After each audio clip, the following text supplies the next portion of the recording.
He got fired for being late after helping a pregnant woman. She owned the entire company. Rain hammered the hood of a stalled silver sedan. Alejandro Cruz's shoes slapped against the pavement as he spotted her. A pregnant woman gripping her belly, gasping beside the open engine. "Ma'am, are you okay?" She shook her head. "It just died. I think I'm having cramps." He dropped his bag. Promotion forgotten. Clock ticking. He should have kept running. But he didn't. He guided her into the car, rain soaking his jacket. The clock on the dash blinked 7:59 a.m. He was already late. He turned the key, praying it would start, and had no idea the woman he was saving owned the company that would fire him. Welcome back, my wonderful family and friends. If you're tuned in and ready to dive into today's story, don't forget to hit that subscribe button and drop a comment letting me know where you're watching from. Tomorrow, I'll be bringing you another exciting story you definitely don't want to miss. So, let's get started. The morning began like any other, with the city humming in gray rhythm and the scent of wet asphalt clinging to the air. Alejandro Cruz zipped up his faded jacket, checked his cracked phone screen, and whispered a quiet prayer before stepping out into the drizzle. His world was small but full. A modest one-room apartment, his mother's smile, and the hope that one day he'd be more than the man who fixed what others broke. Working at North Star Logistics wasn't glamorous, but it kept food on the table. Alejandro believed in effort, in showing up, in never being the reason something failed. That's why today mattered. He had a big presentation to supervise, a chance to impress the regional manager, maybe even earn that long-promised promotion. He walked fast through puddles, clutching his worn lunch bag like a soldier gripping a flag. But as the rain thickened, traffic snarled, and his bus splashed through streets that smelled like oil and thunder. He felt that old whisper of worry. He couldn't be late. Not today. Across town, in the glass-walled heights of the Daniels Tower, Amara Daniels adjusted her silk blouse and stared at her reflection. The woman in the mirror looked like power. Flawless makeup, straightened hair, and a poise that could silence a boardroom. But beneath the calm exterior, her hand trembled slightly as she touched her rounding belly. Pregnancy had softened her body but sharpened her isolation.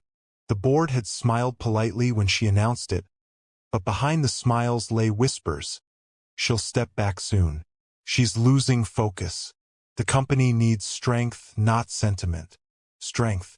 The word tasted bitter. Her driver had called in sick, her schedule was tight, and the meeting she was heading to could determine whether she retained her seat as CEO. So she decided to drive herself, despite the rain, despite her doctor's warnings. She hated appearing weak. Alejandro's bus stopped 2 streets away from the company. He checked his watch. 7:42 a.m.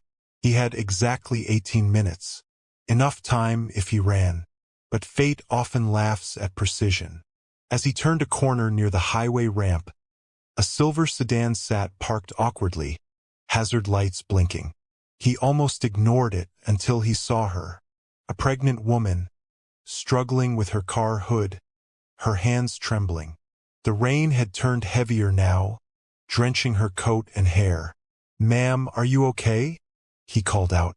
She looked up, startled, strands of hair plastered to her face. "The car just died. I think I'm having cramps." He didn't think twice. He dropped his bag, ran to her, and gently guided her toward the passenger seat. "You need to get out of the cold. Don't move, okay? I'll call for help." She clutched his arm, breathing unevenly. "Please, just help me get somewhere safe." He nodded, heart pounding, and without knowing who she was or where fate was steering him, he helped onto the passenger seat as he tried to change the car tire. As he turned the ignition, he glanced at the clock. 7:59. He was already late, but some things he thought couldn't wait. CTA number 1, subtle for audience engagement. Speech balloon, have you ever done something good that cost you dearly? Tell me in the comments, because sometimes the smallest act of kindness can rewrite destiny. Rain drummed against the windshield as Alejandro sped through the slick streets. The wipers squeaked like anxious whispers, and every red light felt like an insult to his urgency. In the passenger seat, the woman breathed unevenly, one hand on her belly, the other gripping the handle. Her designer bracelet flashed under the gray light. She didn't look like someone used to asking for help. "You're going to be okay?" Alejandro said, voice calm though his heart raced. "Just breathe slow." "Where should I take you, hospital?" She nodded, her voice trembling. "St. Mary's, on 10th Avenue. "Got it." The city blurred past. Wet glass, horns, and faces half hidden by umbrellas. Alejandro pressed the gas, knuckles white. He'd always believed timing was everything. Yet here he was, late for the biggest day of his life, praying that decency wasn't a mistake. "Thank you," she whispered suddenly. Most people wouldn't stop. He glanced at her. Even in distress, her presence carried a strange authority, the kind that made people straighten unconsciously. "Ma'am, you don't leave someone in the rain. Not when they need you." She smiled faintly, eyes glistening. "The world could use more people like you." They reached the hospital entrance. Alejandro jumped out, running to open her door. A nurse rushed forward with a wheelchair. "Is she with you?" "Yeah, she needs help, please." Amara gripped his hand before they rolled her inside. "Wait, your name?" He hesitated, rain dripping down his face. Alejandro. Alejandro Cruz. Her lips parted as if to say more, but the nurses whisked her away through the sliding doors. For a moment, he just stood there, soaked, heart thudding against his ribs, a stranger's name lingering on her lips like a secret. By the time Alejandro reached North Star Logistics, his shoes squelched with every step. The clock in the lobby screamed 9:17 a.m. He rushed straight to the office. Mr. Grayson, his supervisor, stood waiting, arms crossed, eyes sharp. "You're an hour late, Cruz." "I know, sir. I'm sorry, there was a woman, she..." Grayson cut him off. "Don't start with excuses. Today was the client presentation. Do you realize what you've cost us?" Alejandro's chest tightened. "Sir, she was pregnant. Her car broke down in the rain. She was in pain. I couldn't just leave her there." Grayson's expression hardened. "So you chose a stranger over your job?" He swallowed hard. "I chose what was right." Silence. The kind that hurt more than shouting. Then Grayson spoke, cold and final. "You're done here, Alejandro. Turn in your badge." He didn't argue, didn't beg, just nodded slowly, his dignity his only armor. As he walked out into the same rain that had started it all, he felt the sting of irony. He'd helped bring a life to safety, only to lose the one he'd built for himself. Behind him, whispers followed, pitying, judgmental, half curious. Ahead, the world looked washed out and cruel. He reached the bus stop, sat down, and pressed his palms together, muttering, "Maybe kindness isn't enough anymore." What he didn't see, what fate was quietly setting in motion, was that the woman he'd saved was already asking for him by name inside that hospital. Have you ever been punished for doing the right thing? Drop it in the comments if you believe good deeds still matter, even when the world doesn't see them. The next morning came without purpose. Alejandro woke to silence. No alarm, no uniform waiting on the chair, no reason to rush. His mother, Rosa, stirred from her cot, coughing softly. "Mijo, you're not at work?" she asked, eyes weary but kind. He forced a smile. "I took a break, Mama. Needed some rest." She didn't press. She never did. The woman had lived long enough to read truths in silence. She handed him a cup of coffee, thin and sweet. Sometimes, rest is how God keeps you from breaking. Alejandro nodded but felt something inside him fracture anyway. Across the city, Amara Daniels sat in her office, staring at the HR report on her tablet. Employee termination. Alejandro Cruz. Reason. Tardiness and negligence. Her breath caught. Couldn't be. The name, the timing, it aligned too perfectly. She picked up the phone. Get me HR. A moment later, her head of human resources stammered on speaker. Yes, ma'am. This employee, she said, tapping the screen.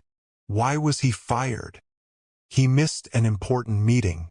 His supervisor recommended termination. Amara's eyes narrowed. And no one thought to ask why? The HR head hesitated. We follow protocol, ma'am. Exceptions complicate fairness. Fairness. Her voice dropped, calm but razor-sharp. Fairness is hearing both sides. She ended the call and leaned back, pressing a hand to her stomach. Her baby kicked, a reminder of the man who had shielded her from the storm. Soaked to the bone, gentle yet strong. Guilt gnawed at her. She wanted to find him, but how could she? If she interfered, it would look personal, scandalous even. The board already questioned her emotional stability. She closed her eyes. You did this to yourself, Amara, she whispered. You built a world where kindness is weakness. Meanwhile, Alejandro spent his afternoon walking. The rain had stopped, but the world still felt damp and heavy. His thoughts looped endlessly. The woman, her face pale against the storm, the way her fingers had clutched his arm. He'd saved a life, and lost his footing in his own. Passing a job board window, he paused. Ads for drivers, mechanics, security guards, all offering less pay and less dignity. He sighed and kept walking. When he reached the small community center, he paused again. Volunteers were distributing food to children. You need help? He asked the coordinator. The man smiled. Always. Grab some boxes. Alejandro joined in, quietly stacking and sorting, losing himself in purpose again. For a few hours, he forgot about everything else. That night, Amara couldn't sleep. She sat in her dimly lit living room, scrolling through employee profiles until she found him. Alejandro Cruz. His record was spotless. A delivery supervisor with excellent feedback, punctual, disciplined, respected. Her throat tightened. You saved me, and I cost you your job. The irony stung. She wanted to reach out, but fear of headlines, rumors, and corporate backlash froze her. Her assistant's words from earlier echoed. You have to protect the company's image, ma'am. But at what cost? She thought. Does image outweigh integrity? She shut her laptop, whispering to the quiet room. I owe you, Alejandro. Somehow I'll make it right. Neither of them knew that their paths were already winding back toward each other. Pulled by a force neither status nor pride could resist. 2 weeks passed. The city had forgotten the storm, but neither Alejandro nor Amara could. He filled his days with odd jobs, handyman work, delivering groceries, fixing leaky pipes. It wasn't pride that kept him from reapplying to North Star. It was disappointment. He'd given years to loyalty, only to be discarded like a faulty part. At night, he would lie awake, hearing his mother's soft prayers through the wall. Her words always ended the same. Bless the stranger he saved, Lord. May she remember his kindness. He smiled faintly at that. She already has, he thought. She just doesn't know where to find me. Across town, Amara was struggling with her own kind of restlessness. Since that day, her board meetings had felt heavier, colder. Every decision she made seemed shadowed by the guilt of one man's unfair dismissal. When her assistant reminded her about the Daniels Foundation charity drive, Amara almost declined. The event, held annually to support low-income families, usually drained her energy. But this time something tugged inside her. "Reschedule my appointments," she said suddenly. "I'll attend." She didn't know why, only that she needed to. The community hall buzzed with chatter and clinking dishes. Volunteers arranged boxes of clothes and food. Children laughed, their voices echoing through the air like bells. And in the middle of it all, there he was, Alejandro. He wore a plain white shirt, sleeves rolled, lifting boxes like they weighed nothing. His expression was calm, focused, the same quiet dignity she remembered from that stormy morning. Amara froze, her breath catching in her throat. For a moment, she considered leaving. But fate had already chosen otherwise. "Ma'am?" her assistant asked. "Should we?" "No," Amara said softly. "I'm fine." Alejandro turned, and their eyes met. Recognition flared instantly. His expression shifted from surprise to disbelief. For a heartbeat, the noise around them faded, replaced by that same silent pull that had existed between them in the car. He set down the box and walked over, cautious but composed. You're okay," he said, voice low. Amara smiled gently. "Thanks to you." He nodded, unsure what else to say. "You're volunteering here too?" "Trying to," she said, glancing around. "I thought I'd lend a hand." He chuckled. "Doesn't seem like your kind of place." Her brows lifted slightly, amused. "And what kind of place do you think is mine?" He hesitated. "Somewhere with glass walls and people who don't get their shoes dirty." She smiled faintly, not offended, but intrigued. "Maybe I'm trying to change that." They stood there, the distance between them shrinking with every awkward pause. A volunteer interrupted. Hey, Cruz. "Can you help move the donation crates?" Alejandro nodded. "Excuse me, miss?" "Amara," she said. "Just Amara." He smiled, a small, genuine smile that reached his eyes. "Nice to meet you properly this time." As he walked away, Amara felt her heart stir. Something warm and unfamiliar blooming in a place that had long gone cold. She hadn't planned to find him. But now that she had, she wasn't sure she could stay away. The days after the charity event felt like stolen time. Amara found herself visiting the community center more often, always with an excuse. Checking donations, reviewing reports, meeting sponsors.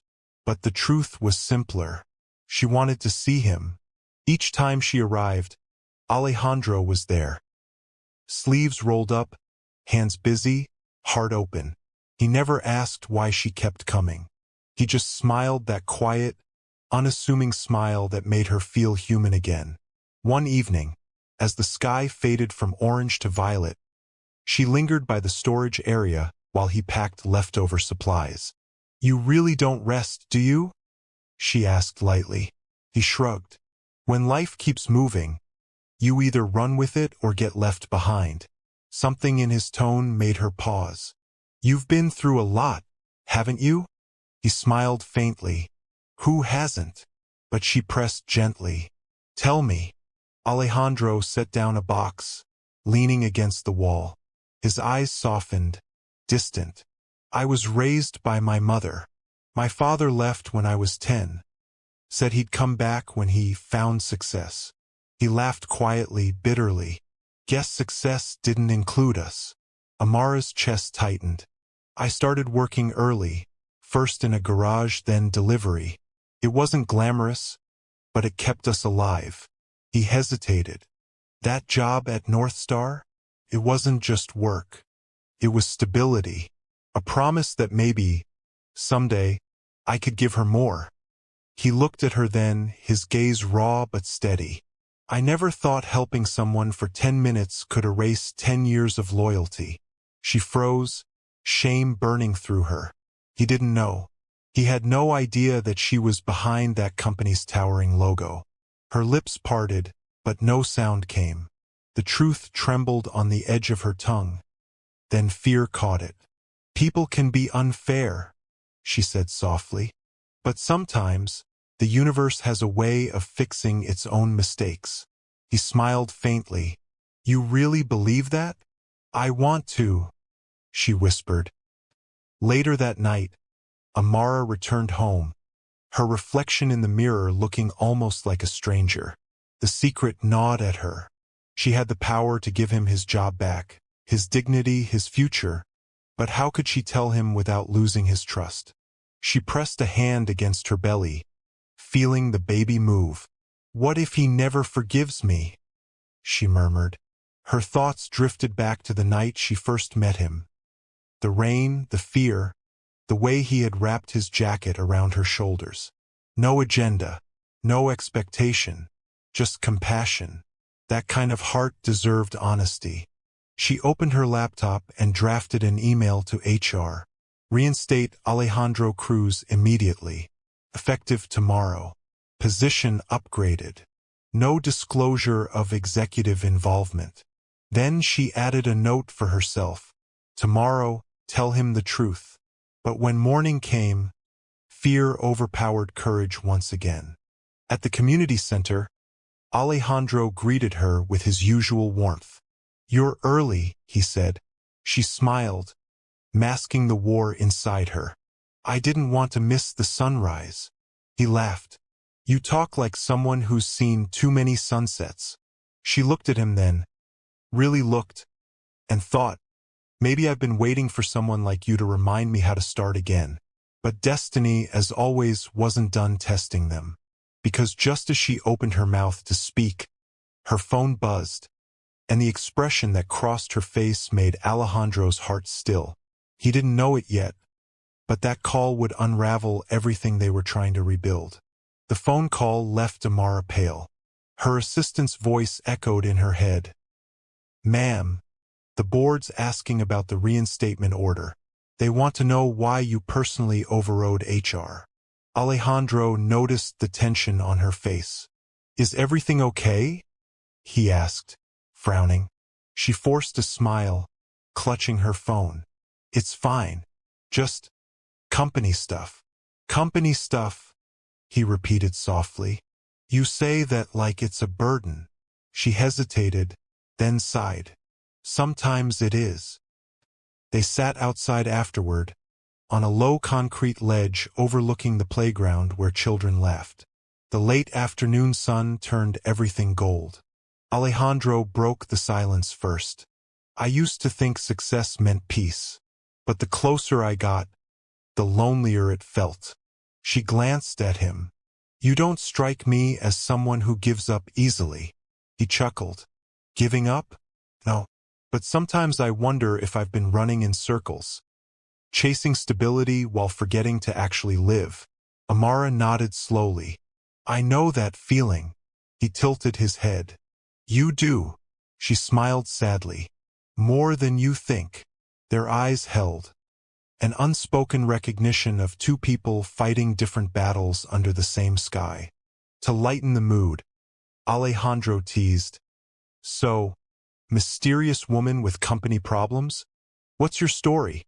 You always appear like a breeze, then disappear before I can ask where you're from." She laughed softly, but the sound trembled. "Maybe I like the mystery." He grinned. "Or maybe you're hiding something." That hit too close. She looked away. "Aren't we all?" He didn't push. Instead, he reached for a paper cup beside him and handed it to her. "Coffee's terrible, but it's all I've got." She accepted it with a small smile. Terrible coffee shared with good company still tastes better than the best drink alone. His laugh was quiet, genuine. A sound that warmed her from the inside out. Later, as the sun dipped lower, a group of kids ran by shouting Alejandro's name. They surrounded him, tugging on his sleeves, giggling as he lifted one of them and spun her around. Amara watched, her chest tightening in a strange mix of admiration and longing. He caught her gaze mid-spin, smiling like a boy. "See? They won't let me retire early." She laughed. A real one this time, and something inside her melted. For years, Amara had hidden behind her company walls, building an empire to protect herself from heartbreak. But this man, this humble, wounded soul, had walked straight through those walls without even trying. When the children finally ran off, the two sat again, the air humming with unspoken emotion. Alejandro glanced at her. "Can I tell you something weird?" "Sure," she said. "Ever since that day in the rain, I can't shake the feeling that it meant something, like I was meant to be there. Not just for a stranger, but for something bigger." Her throat tightened. "Maybe you were," she whispered. He smiled faintly. "You sound like you believe in fate." "I didn't," she admitted. "Not until I met you." Their eyes locked. For a heartbeat, time stood still. Just the wind, the distant laughter of children, and two souls who had unknowingly been rewriting each other's destinies. Then her phone buzzed again, breaking the spell. She silenced it quickly, hiding the guilt in her eyes. "Sorry," she murmured. "I should go." He nodded, though his disappointment was clear. "Will I see you tomorrow?" She hesitated. "Yes," she said softly. "And when I do, there's something I need to tell you." As she walked away, her hand brushed her stomach again. "Tomorrow," she promised herself. "Tomorrow he'll finally know who I am." But neither of them knew. Tomorrow would shatter everything. The next morning dawned bright and deceptively peaceful. Alejandro arrived early at the community center, humming under his breath as he arranged art supplies for the kids' class. His heart was lighter than it had been in months. Today he would tell her. He didn't know what it was yet. Gratitude, admiration, maybe something deeper, but he couldn't keep it buried any longer. Amara had become the quiet rhythm in his days, the reason he smiled even when life felt uncertain. But fate had other plans. At 9 a.m., the sound of polished heels echoed in the hallway. Alejandro looked up and froze. Amara wasn't alone. She was flanked by two sharply dressed men and a woman carrying a stack of folders. They all wore the same corporate badge, North Star Holdings. His heart began to pound. She approached him, her expression unreadable. "Alejandro," she began, voice trembling slightly. "There's something I should have told you a long time ago." He waited, a faint, uneasy smile tugging at his lips. "What's going on?" One of the executives spoke up instead. "Mr. Cruz, we're here on behalf of the North Star Board.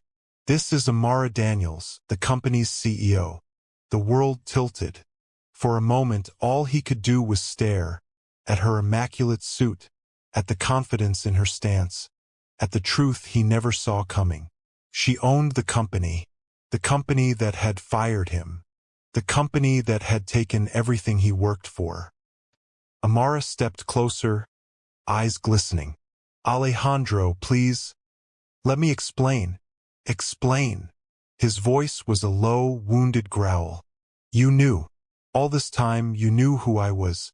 You watched me talk about losing my job, my pride, and you said nothing?" Tears welled in her eyes. "I wanted to tell you, but You wanted to?"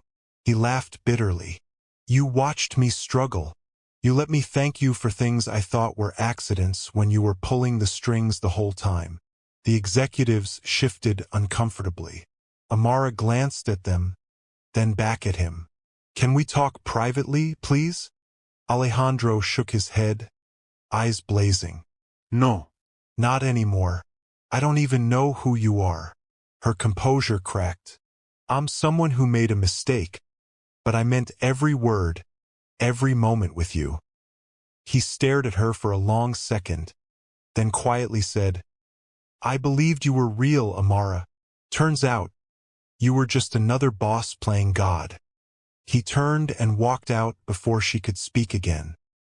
Outside, the sunlight felt cruelly bright. His chest ached.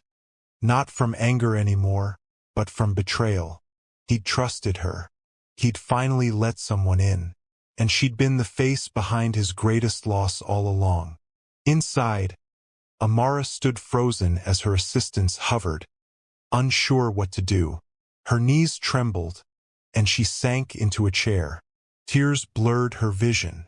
"I didn't mean for it to happen like this," she whispered. "I just wanted to make things right." One of the board members cleared his throat. "Ma'am, with respect, relationships like this could create complications for the company." Amara looked up sharply, her grief turning to steel. "Then maybe the company needs to remember what humanity looks like." But when they left, she broke. She clutched her stomach as the first contraction hit. Sudden, sharp, too early. "Not now," she gasped, gripping the edge of the table. "Please, not now." Her phone slipped from her hand as her knees buckled. The last thing she heard before the world faded was a voice shouting her name.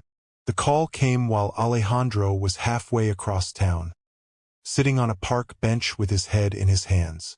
The city buzzed around him, vendors shouting, cars honking. But all he could hear was the echo of his own disbelief.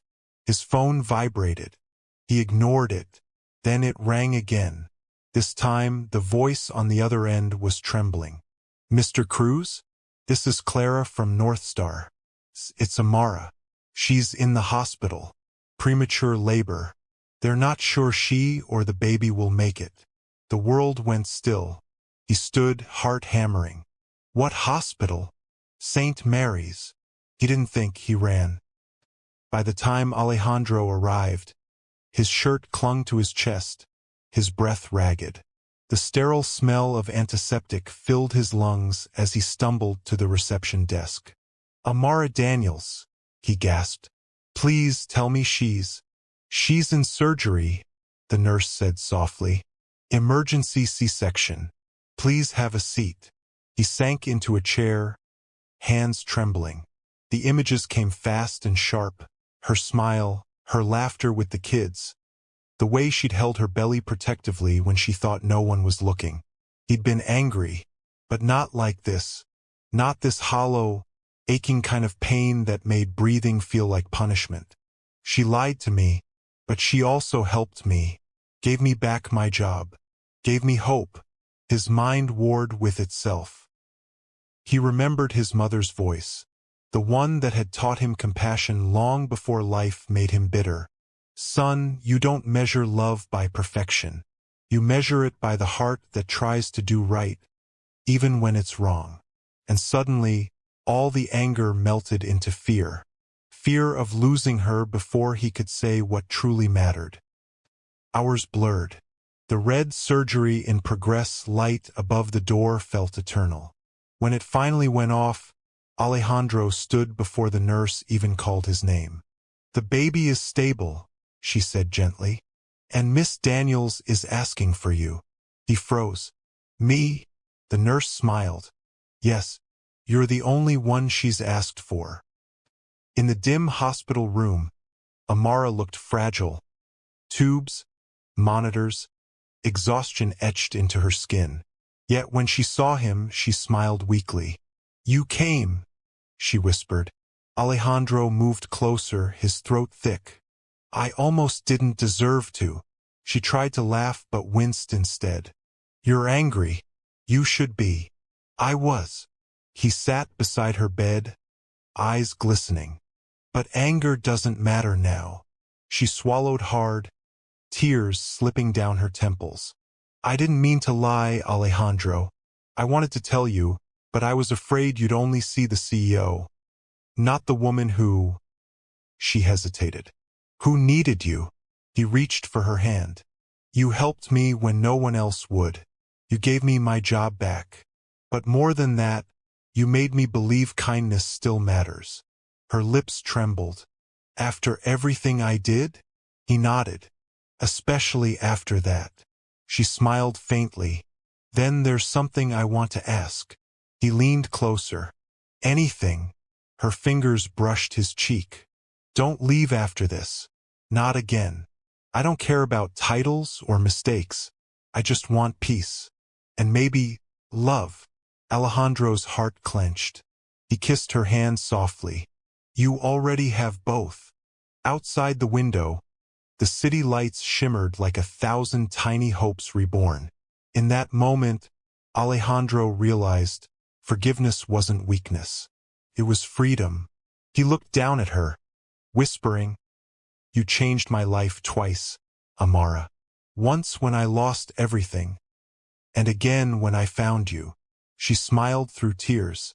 Then maybe we both found what we were missing. 3 months later, the morning sun poured through the wide hospital window where laughter now replaced the sound of machines. A soft coo echoed through the room as Alejandro held a tiny baby girl in his arms. Her small fingers wrapped around his thumb like she'd claimed him as her own. Amara watched from the bed, her smile tender, eyes gleaming with peace. She likes you more than the nurses, she teased. Alejandro grinned. That's because she knows I owe her one. He gazed down at the baby, the life born from the storm that nearly tore them apart. She saved me, he said quietly. You both did. After Amara's recovery, the news of her pregnancy, and the man who'd once helped her in the rain, spread through the company like wildfire. But instead of hiding from it, Amara faced it head-on.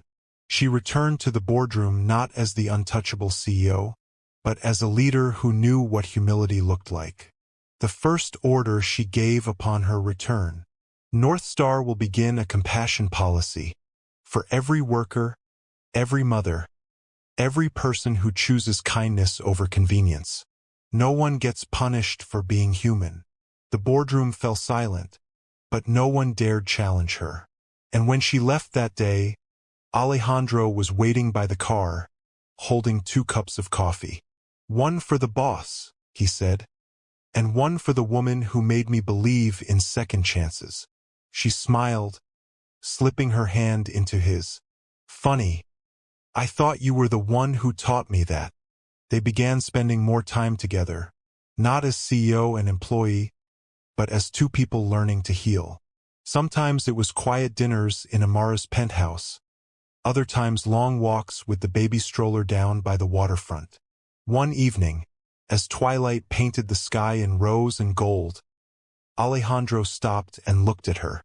You know, he said softly, I used to think life was just surviving, working, paying bills, keeping your head down. And now? She asked. He smiled. Now I know it's about moments like this, the ones that don't pay in money but make you rich anyway. Amara blinked back tears. You always say things like that and ruin my mascara.